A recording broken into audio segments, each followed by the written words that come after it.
dimineața! După cum v-am promis, vlogul anterior continuă în Călimănești Căciulata, partea a doua. Este dimineață, ne pregătim pentru a doua zi de vizită. Ne-au mai rămas câteva locuri de vizitat și haideți cu noi să vi le arătăm. După ce ne-am predat cazarea, acum am pornit înapoi spre Căciulata și o să ne oprim la Castrul Roman Arutela. Aici suntem lângă Mănăstirea Cozia, unde este lume multă și în față se văd frumos munții. Haideți să vedem Castrul Roman. Aici am virat de pe drumul principal, trecem peste Olt și am oprit aici pe marginea drumului și avem în fața noastră Castrul Roman pe malul Oltului. Haideți să coborâm să vedem ruinele.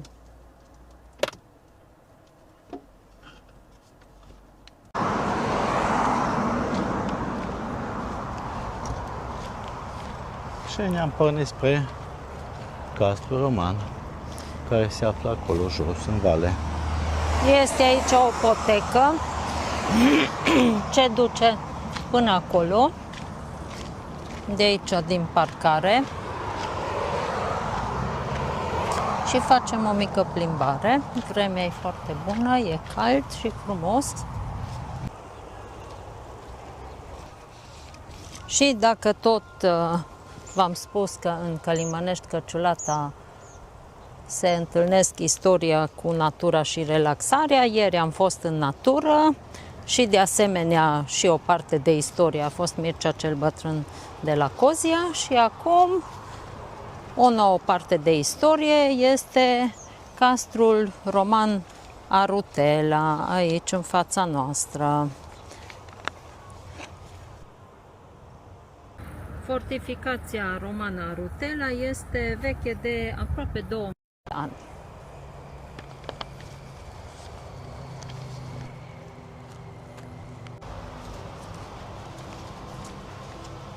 Mai avem un pic și ajungem.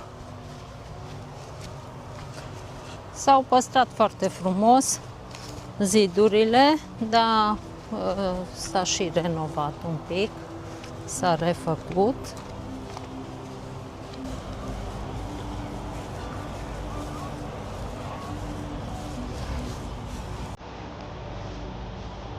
Și aici în dreapta avem Un baraj.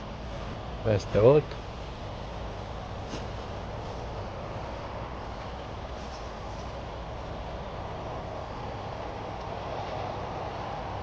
Munții, centura ocolitoare. Și acolo sus se poate opri.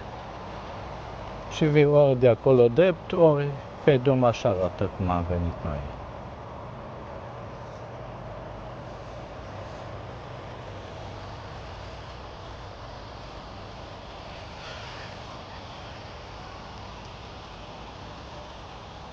Hai să vedem ce. Podeți cu plasă de sârmă, să nu se rupă.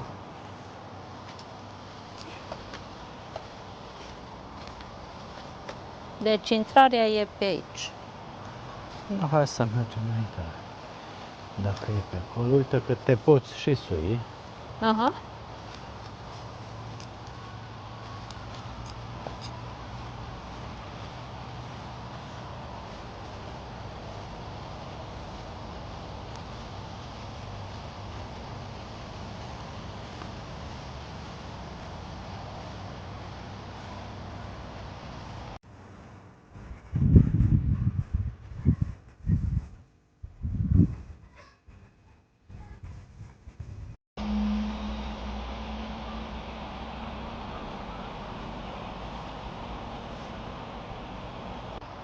Deci, castrul Arutela a fost construit în anul 138 după Hristos de către o unitate de arcași sirieni în timpul împăratului Hadrian din ordinul guvernatorului imperial al provinciei Dacia Inferior. Castrul asigura circulația pe Valea Oltului spre Transilvania și forma, alături de celelalte castre din jurul masivului Cozia, o puternică linie de apărare în fața atacurilor populațiilor barbare, cunoscută sub numele de Limes Alutanus. A funcționat până la jumătatea secolului al III-lea după Hristos, când o revărsare puternică a râului Olt a distrus o parte din fortificație, ceea ce a determinat abandonarea acesteia. Castrul la Rutela în forma actuală a fost refăcut între anii 1982-83 pe baza documentației științifice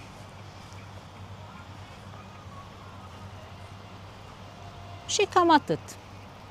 Haideți să filmăm mai de aproape castrul, adică rămășițele.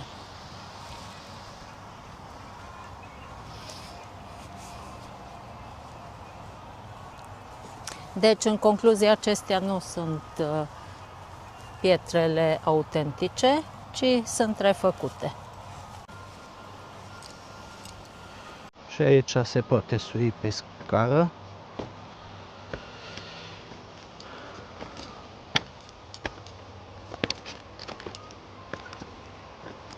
Și pe zid.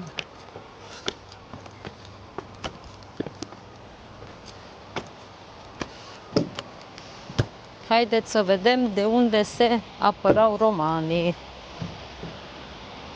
Ai. Și vedere de sus.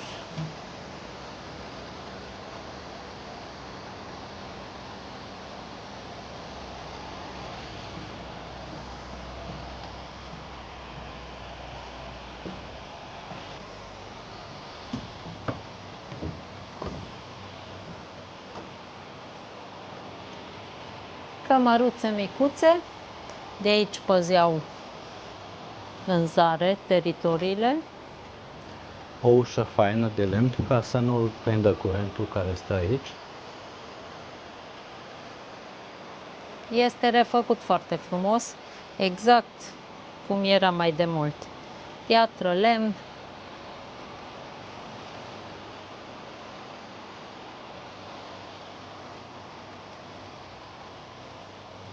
Și vedere spre munte. Și în partea opusă, vedere spre urmă.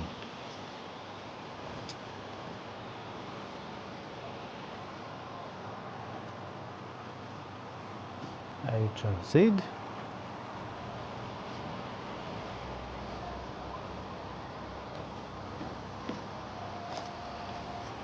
Tot la fel și ușa așa, acoperișul.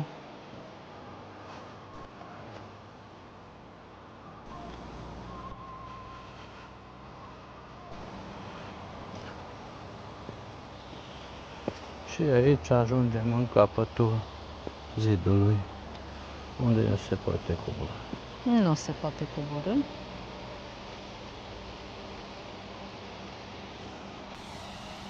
Probabil acolo jos erau încăperi, cum se văd formele. Și acolo mai era o intrare, după cum se vede. Cine știe cum era?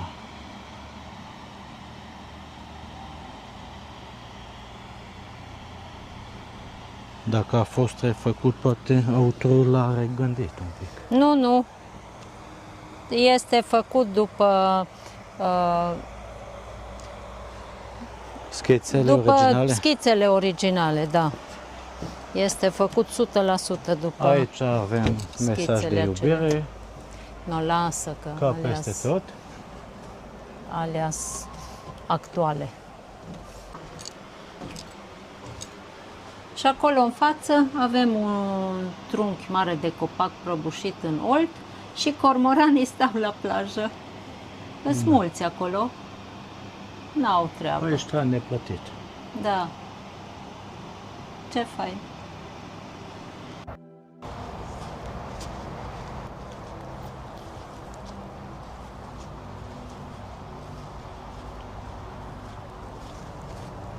Și uite aici e o parte de intrare. Asta este intrarea principală, cred că. Și aici încă o încăpere.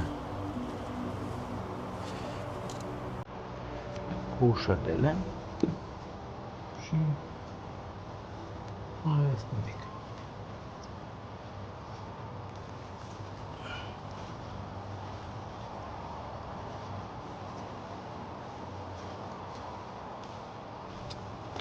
Poarta e deschis. Ui! Cred că aici dormeau. Sus era un pat. Da, clar. Aici dormea Santinela. Vrei să vezi? Am fost dincolo. E la fel? Da, Sus un pat. da. Am înțeles.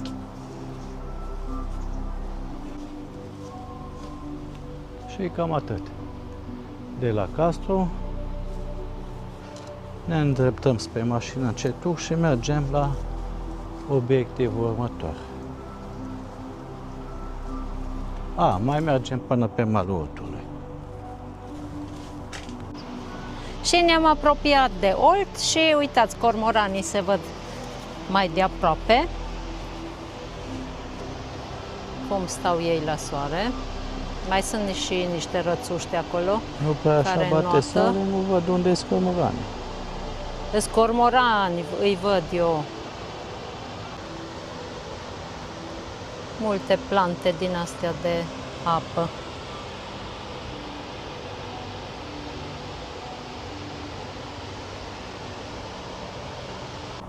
Și acesta a fost castrul roman de pe vremea lui Hadrian. Sunt fortificațiile refăcute și am închis o nouă pagină de istorie din Călimănești. Și am ales varianta mai grea, înapoi spre mașină, dealul abrupt. Nu mai mergem așa dată pe unde am gândit.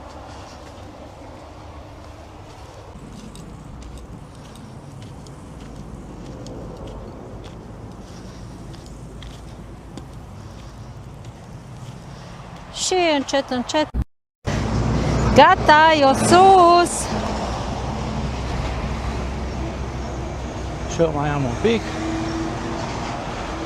și să trecem pe partea cealaltă a digului. Și să vedem Oltul și în direcția cealaltă. Oare drumul ăsta unde duce? Că arată foarte bine. Da, să vă filmez și drumul de care zicea Renata.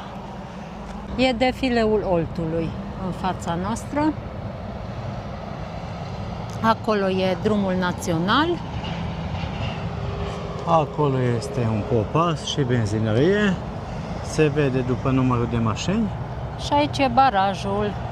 Și aici e barajul și se vede cât de sus a fost apa, că au rămas bucăți de scânduri de lemn.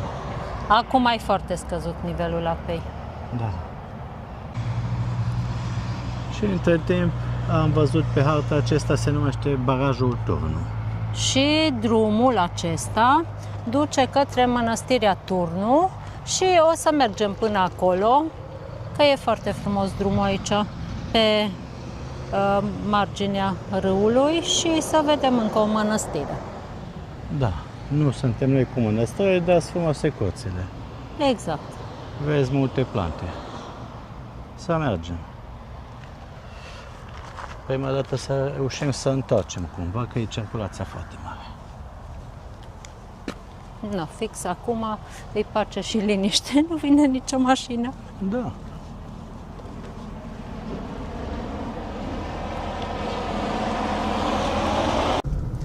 Și am pornit pe drumul acesta de pe marginea Oltului spre Mănăstirea Turnu.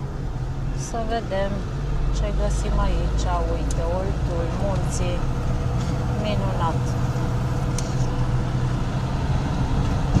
Opa, avem și un tunel în față.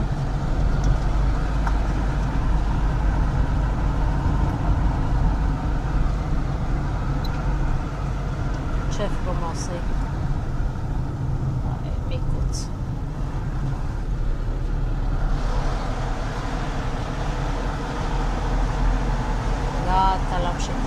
relaxat.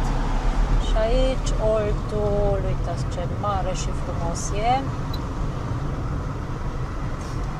Lumea pescuiește. Un nou tunelaj.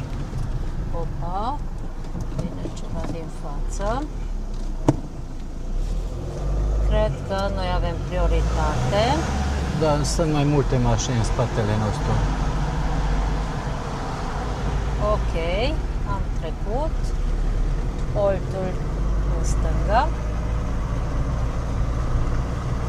Și cred că am și ajuns.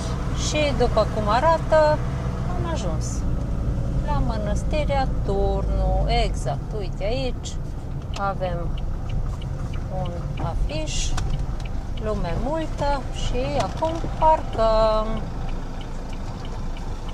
Și am ajuns la Mănăstirea Turnu. Avem aici în față o micuță parcare, dar cred că și mai înăuntru este parcare special pentru mănăstire. Și facem o scurtă plimbare până la mănăstire, care se vede deja aici în față. Aici e desenat pe piciorul podului. Ne apropiem și vă arăt pe Maia. Mănăstirea în stânga, parcarea în dreapta.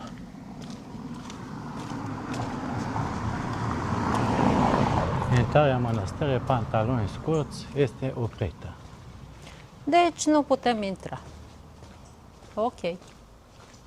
Nu contează că vrem să vedem doar curtea și să vă arătăm niște imagini cu mănăstirea. Mănăstirea Turnu. La dreapta poți urca cu mașina, văd că... Îi parcare în dreapta. Da, poți urca până acolo. Dar o să mergem când ne întoarcem să vedem. Și aici avem ceva indicatoare pentru trasee. Cabana Cozia, 6-7 ore, gara Turnu și tot Cabana Cozia. Ai două trasee marcate. Cabana Cozia și gara Turnu. Și indicator aici. Mănăstirea Mănăstire. Turnu.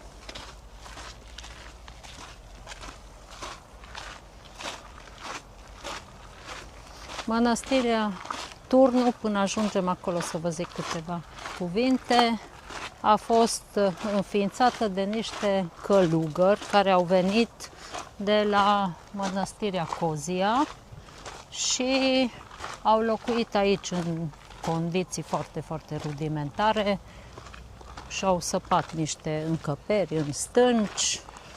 Păi un fel de pusnici. Așa.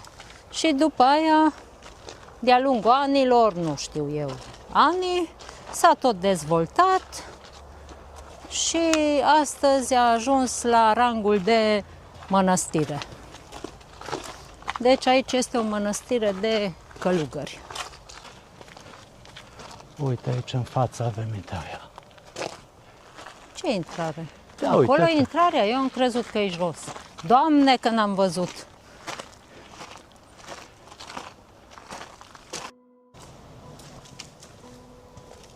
Să sperăm că putem intra, că zice că n-ai voie în pantaloni scurți. Noi suntem în pantaloni scurți, dar acum cred că în curte putem să ne învârtim, nu? Nu știu. Vedem.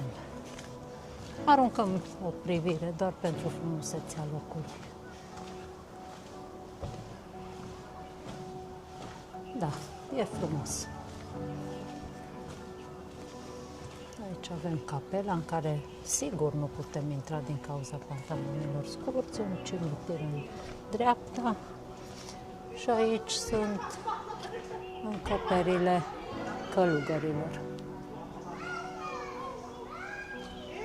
Aceeași imagine cu multe, multe flori frumoase și aici în față avem primele chilii săpate în stâncă. Ce v-am spus la început. De acolo a pornit toată istoria acestei mănăstiri. Și Și aici sunt construcțiile noi, moderne. Și urcăm spre chilie.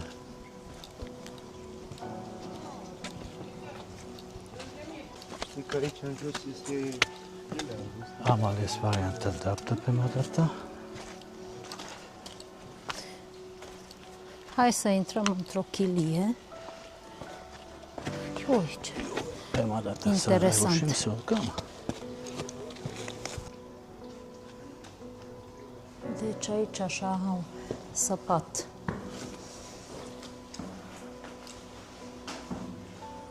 Primele locașuri.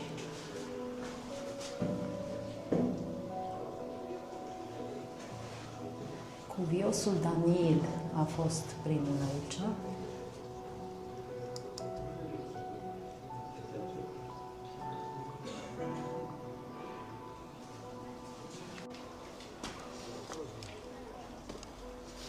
Și am ieșit.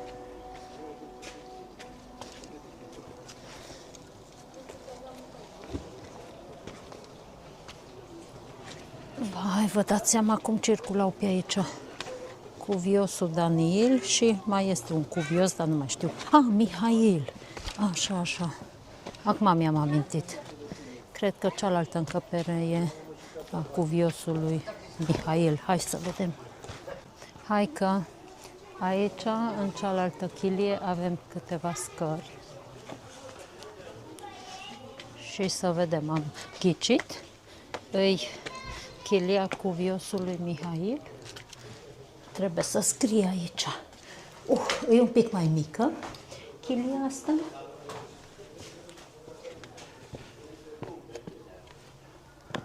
Nu, Misail. Misail, egumenul. Și dincolo era Daniil, duhovnicul. Aproape am nimerit-o.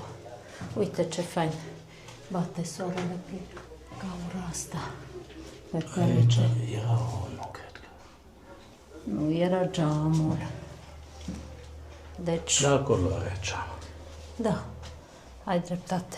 Și acolo e scurgerea de apă, vezi? Da. Au lucrat mult până și-au scobit aici, că se vede că e și un pic scobit, nu-i numai piatră lăsată de natură.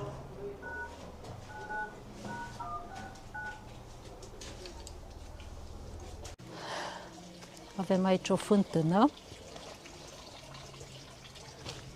Și uite, aici nu știe nimeni de mesele astea la umbră. Toți stau acolo lângă biserică.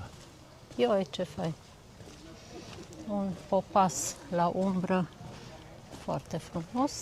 Și aici Se construiește mai construiește. departe. Cum am zis, este în plină uite o pisică dezvoltare. mică. Două Ioi, ce pisici dulcius! Ioi, ce dulcius! Nipisul! Să nu le speriem! Ioi, ce dulcius! Uite ce micis! Pisu! Pisu! Ce faceți voi? Vi frică de oameni? Uite a treia! Ioi, ce scumpe îs! A treilea e mai vioi. Hai că s-o speriat, lasă-i. Nu că se joacă, uite Nu, că ce... s-o speriat. Uite, uite, uite! S-a băgat. Excelent! Uite cățelul acolo la umbră. Și cățel avem. Uite acolo. E mare. Da, astea micuțe dulci, dulci, dulci. Uite și mama. Și aici se sapă în munte în continuare.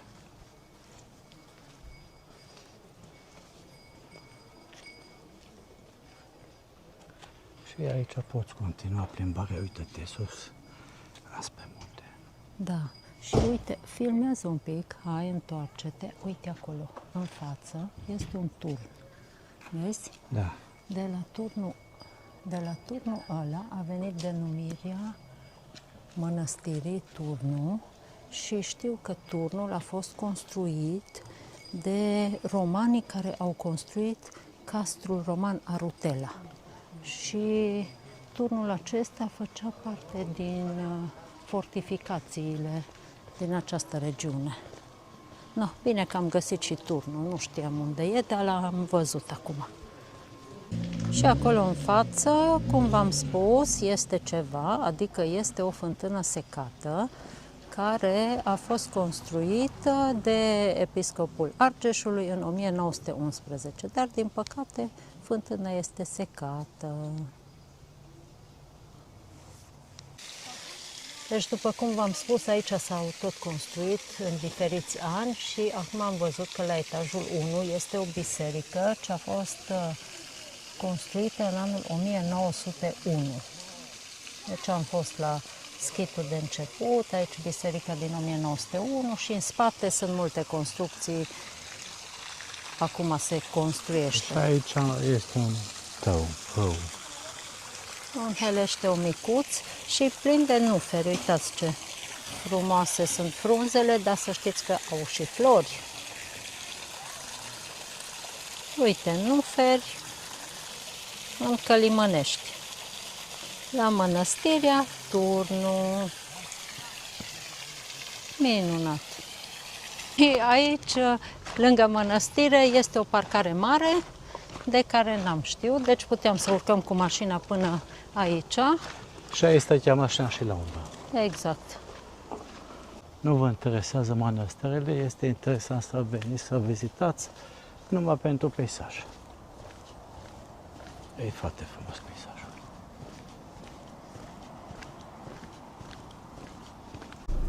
Și venind noi aici înapoi dinspre Mănăstirea Turnu, am dat și de Masa Împăratului Traian, care este o formațiune stâncoasă asociată legendei că împăratul Traian s-ar fi odihnit aici după luptele cu dacii. Acum, cât e de adevărată legenda, nu știm, dar este o stâncă aici în mijlocul apei.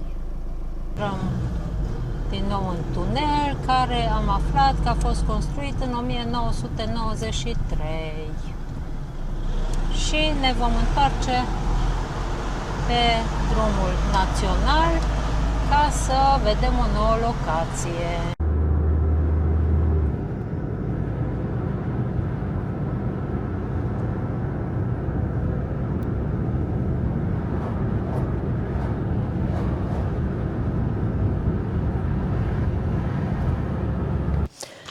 Deci am ajuns aici la intrarea la cascada Lotrișor. Suntem în Parcul Național Cozia. Aici este o parcare mare, amenajată și de aici se pornește pe jos 2 km 300, dar înainte de a porni trebuie să achiți o taxă de 10 lei de persoană pentru a vizita o minune a naturii în mijlocul naturii, unde omul nu face nimic. Deci plătim pentru ce? Pentru taxă. În toată stațiunea Călimănești-Căciulata nu s-a perceput taxă pentru absolut nimica și ca să vizitezi o cascadă în mijlocul naturii, plătești. Cum să vedem dacă are cascada apă, că aici, uite, curge un râu și abia are ceva apă. Vedem dacă nu facem o plimbare. Și facem o plimbare prin pădure, cam jumătate de oră. Uite, banci amenajate pe lângă părâu. E frumos. Și am aflat între timp că aici, pe apa aceasta, pe pârâu, își fac diguri castorii. Deci avem castori pe aici. Avem aici un foișor și un punct de informare turistică în Parcul Național Cozia. Mai găsim aici în Parcul Național și râsul sau lynxul. Uitați aici jos bănci, amenajat frumos. Și mergem mai departe pe alee, pe drumul acesta, spre cascadă. Și am mai aflat noutăți în Parcul Național Cozia. mai găsești și scorpionul carpatin. Ce e ăla? Nu știu. E exact ca și scorpionul, dar nu știu cum a apărut la noi în țară, în fine. Și mai întâlnești ca în orice pădure veveriță, vulpe, urs carpatin. Și râs. Râsul l-am zis deja. Și am trecut mai înainte pe lângă o platformă unde erau multe bănci și mese și scria sală de cursuri în natură. Interesant.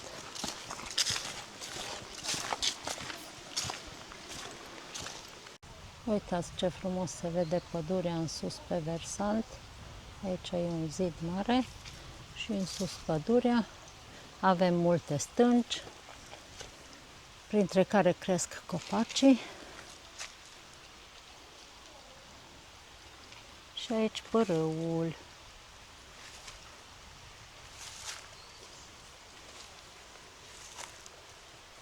Și aici cineva caută internet. Și nu este.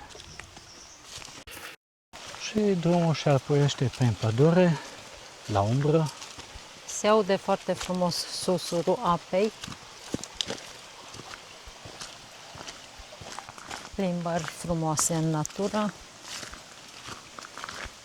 Poți să vizitezi și Parcul Național Cozia, sunt multe trasee.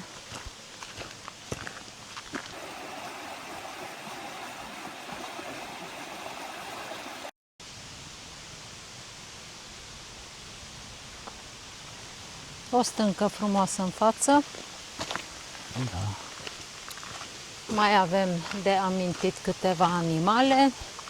Lupul, capra neagră și acvila de munte. Pe traseu tot apare câte un indicator.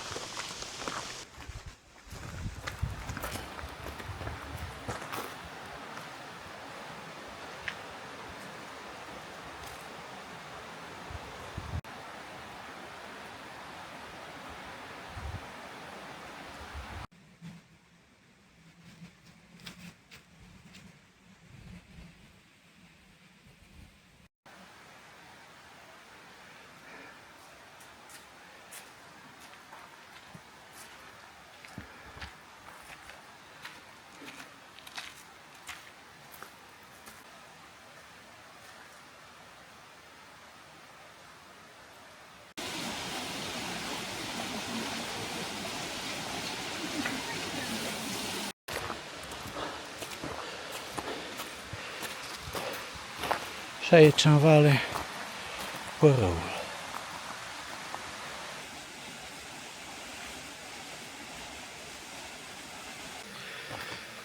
Și aici avem un loc de odihnă cu bănci și mese.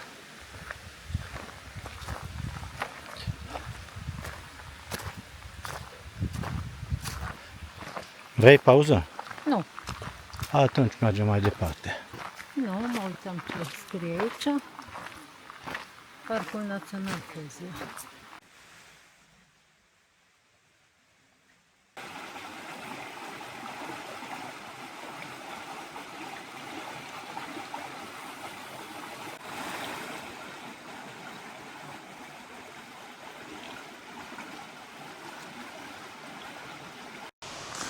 Și după 2 km 300, uitați ce se arată în față. Am Cascada. ajuns la cascada Lotrișor. În sfârșit. Am urcat ceva, deci a fost urcuș, dar eu zic că a meritat. Să vedem.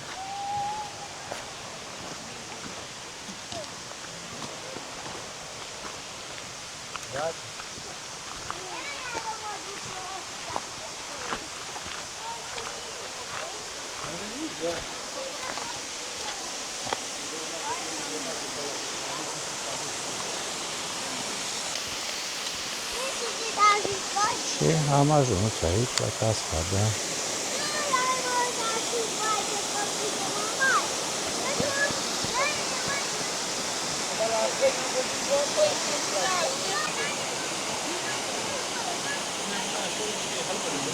Și cum ți se pare? Frumoasă, interesantă.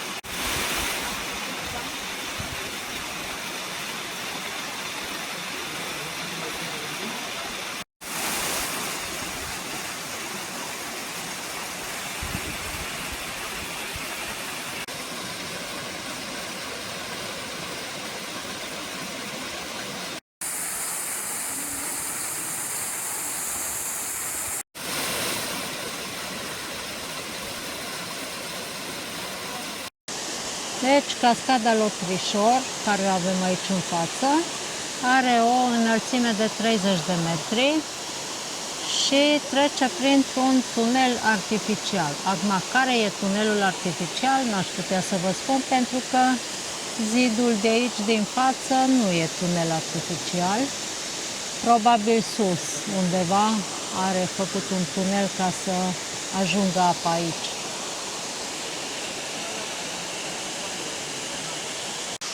Și am pornit la palele cascadei.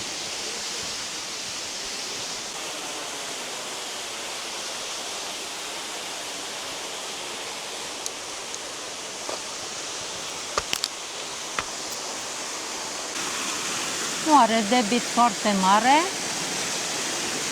dar e lungă și subțirică. Da, e frumos. Aha, interesantă.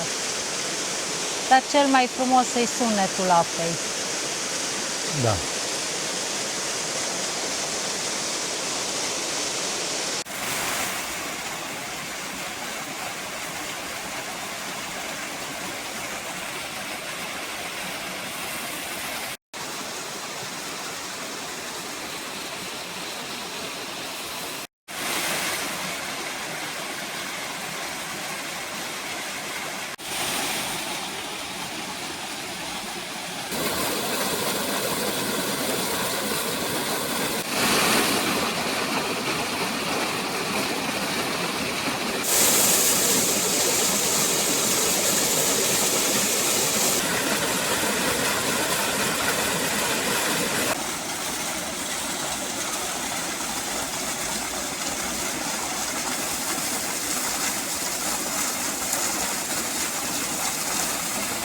Și aceasta a fost vizita la cascada Cascada. Lotrișor, în Parcul Național Cozia.